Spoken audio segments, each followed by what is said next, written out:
Welcome to United by Trucks. Today we're back to work on the K5 and we're actually taking the chassis for a little road trip.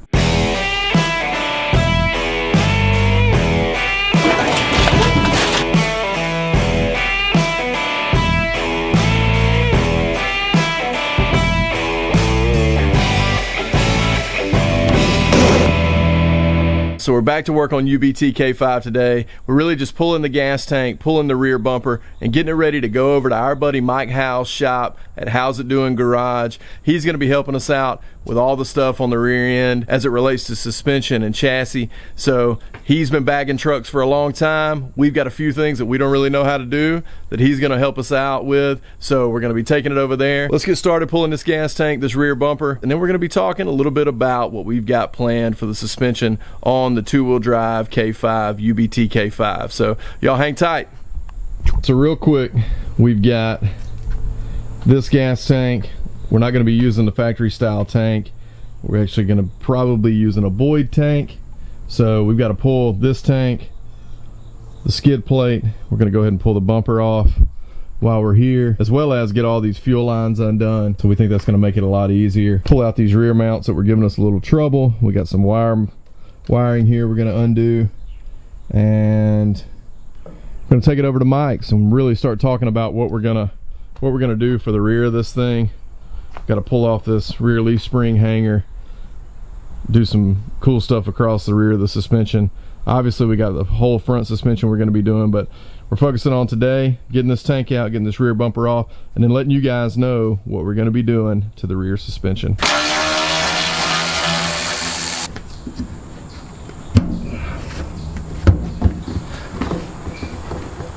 Cutting that, I'm gonna cut all this. Just drop this tank right down out of the bottom. These two cross members are riveted in. Apparently my 9/16 disappeared.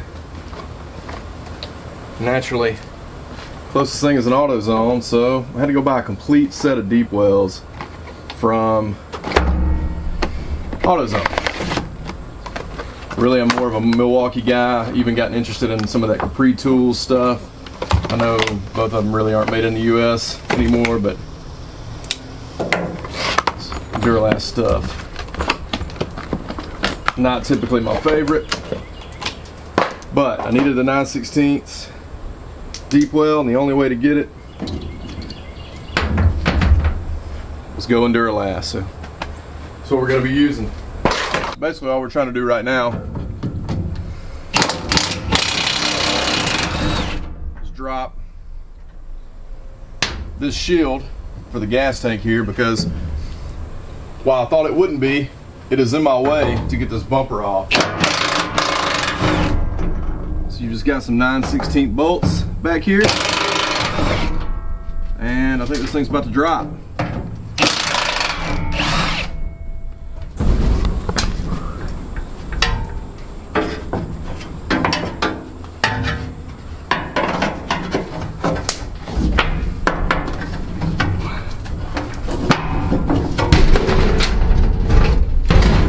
Go. So here's an awesome shield, cool skid plate that these K5s came with. This one's in really good shape. Let me grab all the bolts here. Be something nice to have for somebody who's doing a full K5 restoration. Like I said, we're not going to be using the stock setup. There's a little gas on this, so as far as the tank goes, I'm just going to knock this thing on down. So I think you just drop the strap down. There's two bolts here in the back. Drop the strap down and then pull it out. You can see here there's some little nubs there. Let's see what this does.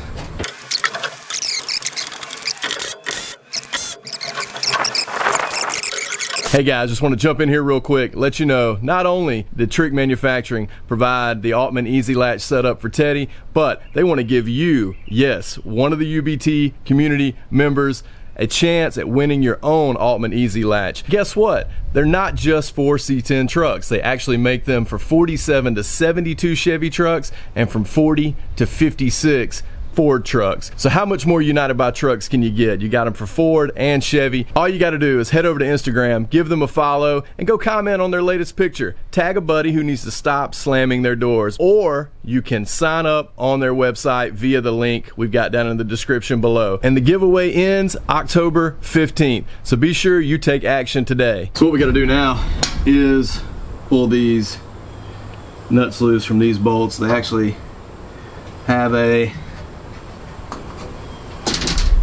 think they've got a nut on the bottom side. But anyway, we'll pull those. What we just took off was this little clip that was actually holding the wiring harness down. Pretty cool setup. Nothing new on the GM. And those are the little, those there are the little tabs that I believe the tank may be held in with. So once we get these out here in the back, I believe the tank will just swing down and we'll pull it out from the bottom. No idea how much gas is in here, so we're gonna get a jack under it just to give us a little help. And we're bringing the jack in to give ourselves a little bit of cushion. Like I said, this has probably got some gas in it. I'm gonna put it right there for now. Yep, you can see it coming down already. Well, not sure the jack did any good. What I think is done is it's held up on the straps right now. Oh, good thing is it doesn't feel like it's got a lot of gas in it.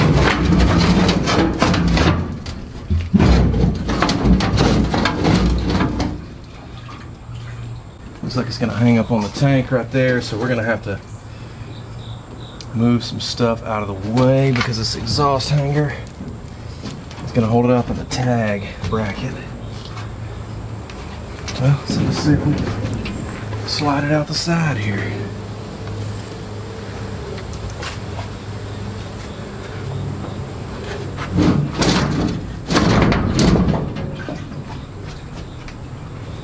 So I think what I'm gonna do is loosen these straps right here on the side and just jack up the back of the chassis enough to just slide it right out the back. I think that'll probably be the easiest thing to do.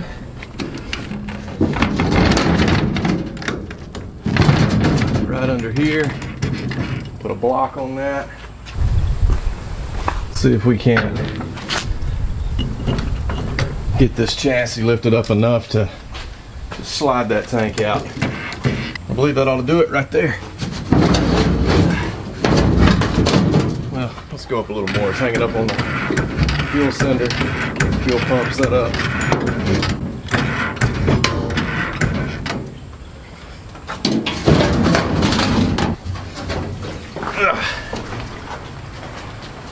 Grab these tank straps.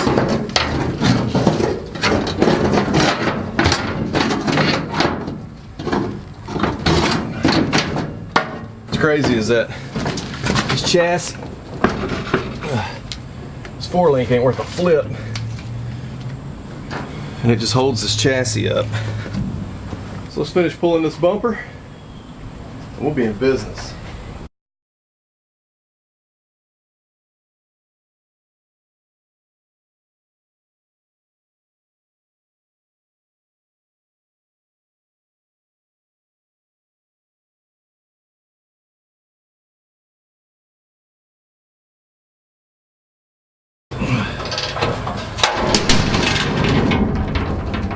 Well,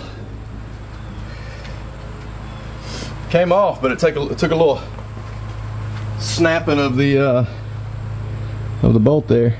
But I don't care how it comes off, as long as we got it. I would say that is a pretty solid bumper. We got that done. No more gas tank, no more bumper.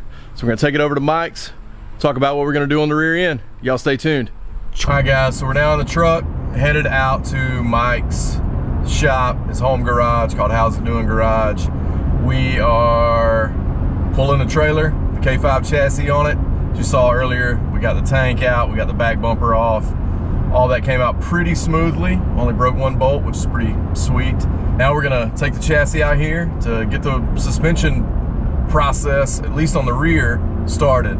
So we're gonna talk through what we're doing on the rear suspension, and we're gonna show as much of it to you as we can. That process probably won't start for another week, but we're getting the chassis out here, getting it where Mike can take a look at it, making sure we get all the parts in. We're gonna show you what parts we got in now, but we're gonna bring that to you here in just a minute, so y'all hang tight. So we're at Mike's. Check out what he's got in the driveway. Square body S10, Jimmy. Man, these things are cool.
All right, guys, we got it tucked in here next to this really, really awesome Jimmy.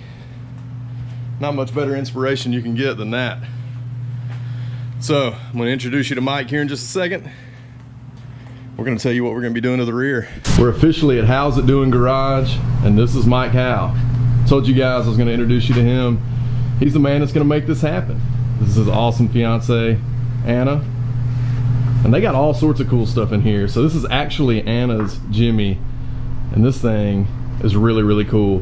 Mike has done a lot of cool mods to it, and we're gonna get him to tell us about it later on. But today, we're here to talk about the two-wheel drive K5 that Mike's gonna be helping out on. He's actually gonna take the reins of what we're doing here in the rear. So we've talked about it a couple of different times, but it's all gonna happen right here in his garage. Notch it, 4-link it, Watts link, do some tubular cross members, just really get the rear end cleaned up. May end up doing the front here in his garage. We're gonna try to be a little bit more hands-on with that. But Mike, you want to show us what we're gonna be using on the rear? Yeah. Let's go take a look at that. This is a parallel 4-link from thorbros.com. Jason, a good friend of mine, got this from him. We're gonna run this with a combination of some Firestone F9000 sleeve bags behind the axle in the rear. We've got a nice Watts link kit here we're going to put on the rear, and some RE7 bags for the front. Yeah, so we've got Michigan Metal Works, their budget arms. We're going to be using those in the front, but Mike already had this 4-link kit, and man, if you saw the 4-link, if you paid any attention to the 4-link kit that's already on the K5 chassis, which most of you have commented looks like it's way off, and I agree. Look how beefy this thing is. I mean, this is superior quality. I mean, Thor Bros, Jason over at Thor Bros has just done a really, really cool job. So I'm excited to see this thing come together on the chassis. The cool thing about this, and I mean, I'm sure it's this way with a lot of 4-links, but Mike, you said that we could cut these bars down, so fully adjustable. Yep, this end is your fabricated end, so you can cut this end down, move your link bar wherever you need. This end is your adjustable end, so you can spin this in and out if you need to, set your pinion angle and whatnot. Sweet. So we'll get it set up in there and figure out where we need to cut it, and then weld the rod ends back on. Cool. So I think the other key component, and you and I talked about this, one of the goals that we have for the K5 is to be able to tow with it. So we want to, obviously it's a shorter wheelbase, which some people will say that makes a huge difference when it comes to towing, but we want to be able to tow with it, and you suggested that we run a Watts link. So can you give us a little bit better idea for those who don't know what a Watts link is and what that does and how it works? Well, a Watts link is similar to a panhard bar by keeping the rear end centered. That's pretty much where it stops the similarities between the two, because a Watts link uses 2 bars to help center it. So when the suspension goes up and down. One bar pulls one way and one bar pulls the other. It keeps it centered. Where like a paint hard bar, you just have one bar that'll has a tendency to pull the rear end one way or another through travel. You know, when you get airbagged, you know you're going to travel. So we decided to go with the Watts link because you know you're going to be going up and down. You're going to be towing, so you don't want any kind of rear end wobble or anything. You want to go up on the suspension, towing a trailer. You know, paint hard bar when you go up or down. Sometimes you get a little bit of shift. Yeah. So you don't want none of that, especially when you're hauling a camper or whatever you got going on. So, yeah. Well, Watts link it is. So we're talking a little bit more about the 4-link, and you can see down here, these are the axle tabs. So you can see they've got the little curvature there that'll go wrap around the back side of the axle. But this is the front side, and this particular part right here will bolt to the side of the frame. Yeah, this end here is going to weld to the side of the chassis, and probably end up having to put a bigger plate on the side of the frame because you don't really want to weld this big monster right to that thin sheet metal frame. So what we'll end up doing is basically making a bigger gusset go, and then we'll weld that to the thicker gusset to make it all strong. And again, the bars are inch and a half quarter wall DOM. Inch and a half quarter wall DOM. So yeah, you're not bending that. You're not breaking that. I mean, if you did, you'd be in some serious trouble. Yeah, you probably, I'm sure somebody out there has before, but pretend the axle's right in here somewhere. We'll come off the bottom of this if it works out. You know, weld this shock tab on the bottom, and then you'll mount your shock inboard of the 4-link and have it pretty much the same factory location where it is now on the passenger side. The driver's side's in the rear. Okay. The axle, but it'll be pretty similar. Yeah, I think that's going to be a really clean setup too. And you were just talking about maybe us not being able to run this particular bracket behind the axle. We might actually have to put it in front because the 4-link will be back there. Well, actually be more because of the rear mounted bag for towing for better ride quality that we might be fighting for some real estate back there. Yep. So we'll just have to see how that shakes out. But yep, you're gonna have your behind under axle bag mount back here, and then you got a 10-inch wide wheel or however wide wheel, but you got a ton of room on the C10 frame from the mounting surface of the wheel to the inside of the frame, so we might even be able to pull the bag out a little bit farther to clear all this stuff. If not, we'll just switch the plate around and mount it on the front side of the axle tube and roll with it. Run it. I'm excited about it. I think this is going to be really, really cool. And what a cool collection of parts. We're going to try to bring as much footage as we can to you guys. We're going to be over here helping Mike out as much as possible, but he's going to get grinding on it, and he's the right guy to make it happen. So appreciate you, Mike. Chassis dropped off. You've seen all the suspension parts. You've met Mike. We're going to be over here doing some cool stuff over the next couple of weeks. As I mentioned before in the prior video, we're going to be unveiling this chassis at C10 Fall Revival in Oakboro, North Carolina on October 26th. So Mike is going to help us get that done. We're really, really stoked about all this. And how cool is it that he does all this stuff in his 2-car garage at home? That's really what United by Trucks is all about. Getting it done in the driveway, getting it done in a home garage. And Mike has been doing this for a long time. He's actually had his hands on some SEMA builds, all sorts of high-end stuff. Really, really pumped that he's working with us on the K5. If you have not subscribed to the channel, please consider doing so. Smash that thumbs up button below the screen if you like what you've seen today, and leave a comment. Let us know what you think about some of the stuff you've seen here and what we've got planned for UBT K5. We'll catch you next time right here on United by Trucks. Cue the music.